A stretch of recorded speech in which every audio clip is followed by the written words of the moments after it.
Bonjour, je m'appelle Jean-Philippe Pouliot et je suis conseiller en information documentaire à la bibliothèque Paul-Émile Boulet de l'Université du Québec à Chicoutimi. Le plagiat est quelque chose d'actualité. On en parle beaucoup, on en a parlé beaucoup, on en parle encore beaucoup. C'est une réalité qui concerne les étudiants. Le meilleur moyen d'endiguer le plagiat est évidemment la citation. Mais il faut savoir qu'il y a plein de façons de citer un auteur. La paraphrase figure parmi celles-ci. C'est d'ailleurs le sujet principal de la capsule d'aujourd'hui, ce dont je vais vous parler. Je vais essayer de vous en parler rapidement en 4 points. D'abord, qu'est-ce que la paraphrase? La paraphrase, c'est l'action de citer quelqu'un en rapportant son discours dans nos propres mots. Donc, en utilisant la paraphrase, vous n'avez pas besoin d'utiliser les guillemets, mais il faut pas oublier d'indiquer les références à la bibliographie, mais aussi à l'intérieur du texte, que ce soit par la note de bas de page ou par une méthode auteur-date entre parenthèses directement intégrée dans le texte. Il peut être difficile d'exprimer les propos d'un auteur. Des fois, le niveau de langage diffère du texte de l'auteur et du nôtre, et ça peut être difficile d'intégrer ces propos-là dans la fluidité de votre texte. C'est dans des moments comme ça qu'on vous suggère d'avoir recours à la paraphrase. La grande question maintenant, comment paraphraser? En fait, on se pose cette question-là parce que la paraphrase possède ses subtilités. Il ne suffit pas de remplacer des mots de l'idée originale par des synonymes. Il faut vraiment réécrire la phrase en conservant l'idée initiale que l'auteur avait. Donc, c'est très important de bien comprendre l'idée de l'auteur pour ne pas déformer son propos. Sur ce point-là, Infosphère propose une méthode en 6 étapes qui permet vraiment de bien cerner les points importants à considérer lorsqu'on veut paraphraser.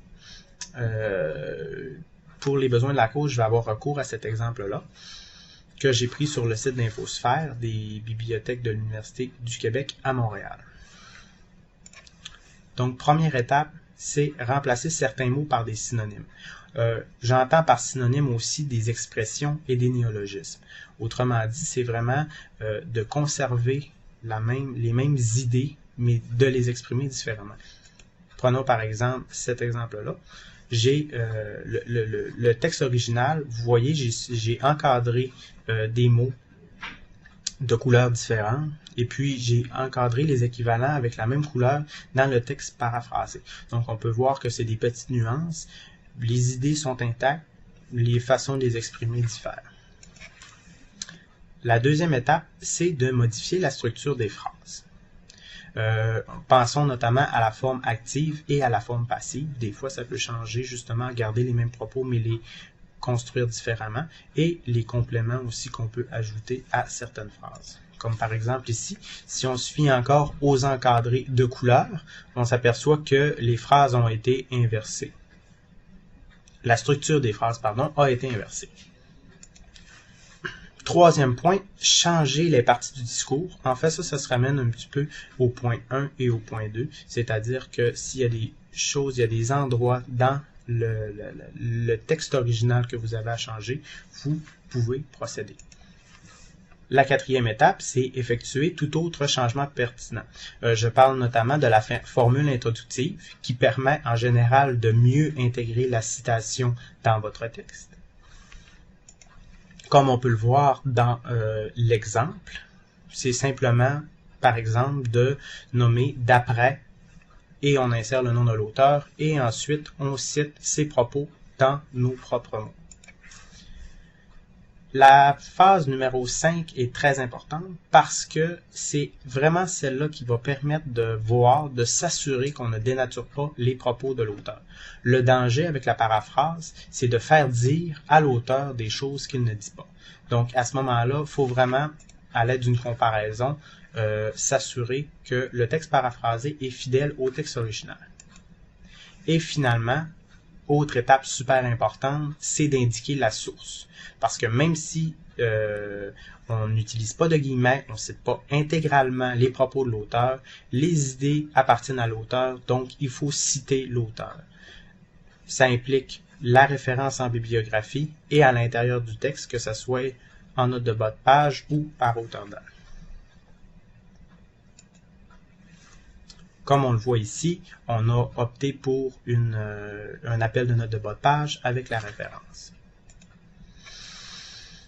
Maintenant, comment insérer la paraphrase dans le texte?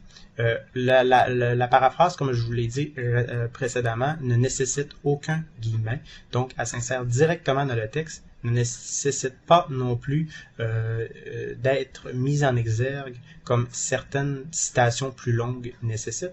C'est vraiment à l'intérieur d'un texte dans la fluidité.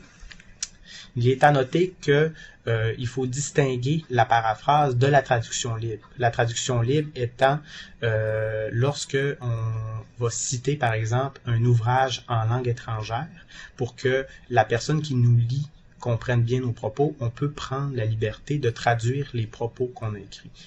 Ça va être dans nos propres mots, mais ce n'est pas une paraphrase. Donc, si on résume assez bien la paraphrase, qu'est-ce que la paraphrase? Premièrement, c'est une reformulation d'un discours, d'un texte. Ça permet de mieux s'intégrer dans la logique de la phrase pour une meilleure fluidité, pour une meilleure uniformité. Il n'y a pas besoin de guillemets ni d'exergue.